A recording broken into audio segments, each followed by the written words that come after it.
Siamo in chiusura dell'edizione numero 18 del Mantova Film Fest, è stata una edizione intensa sicuramente, con tanti incontri, con tante persone, con tanti spettatori e siamo stati molto contenti di poter parlare di cinema, oltre che vedere tanto cinema, che è il motivo principale per cui siamo qui.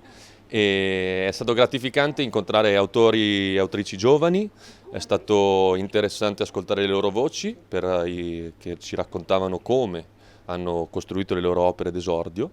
È stato anche molto bello rivedere sul grande schermo film fondamentali della storia del nostro cinema, come quelli di Valerio Zurlini che abbiamo presentato nella nostra retrospettiva.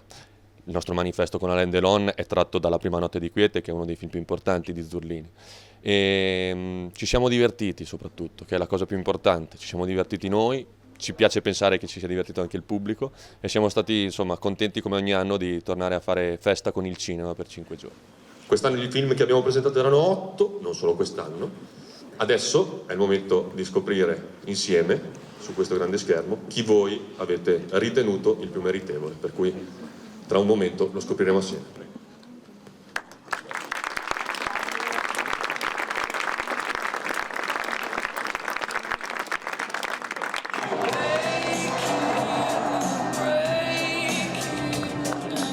Magari possiamo provare ad essere un po' più vivi. Hai visto Omar stasera? Ballava, cantava.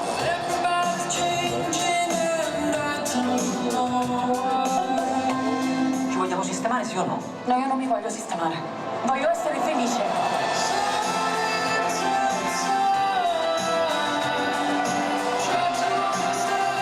Ci proverò ancora finché non arriverà il mio momento. Tu lo sai quanto è pericoloso per lui. Lo voglio vedere salire su quel palco.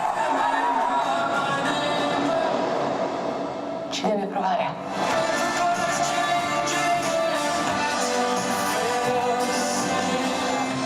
Questa sera abbiamo annunciato il film vincitore del concorso Opere Prime, è decretato dal pubblico, c'è un voto popolare, ci sono delle cartoline voto con cui il nostro pubblico dà una preferenza agli 8 film della sezione.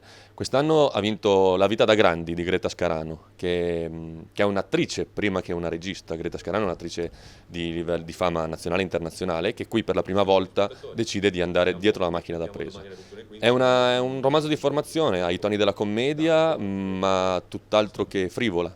Racconta di Irene, una ragazza che vive a Roma e che deve tornare alla città d'origine, che è Rimini, per assistere al fratello Omar, che è affetto da autismo, ma che ha un grande sogno, quello di diventare un cantante famoso.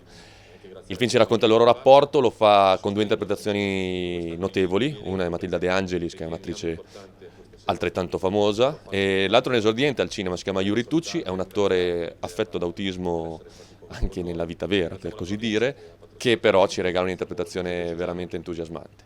E siamo molto contenti che il pubblico l'abbia apprezzato. Greta non poteva essere qui con noi perché è una neomamma, è diventata mamma da poche settimane, quindi cause di forza maggiore ben felici non le hanno permesso di essere qua con noi, ci ha mandato i suoi saluti, i suoi ringraziamenti a noi e soprattutto al pubblico, perché è stato il pubblico a votare il film e noi siamo felici che lei sia felice di questo premio e di tutto quello che le sta capitando di bello nella vita.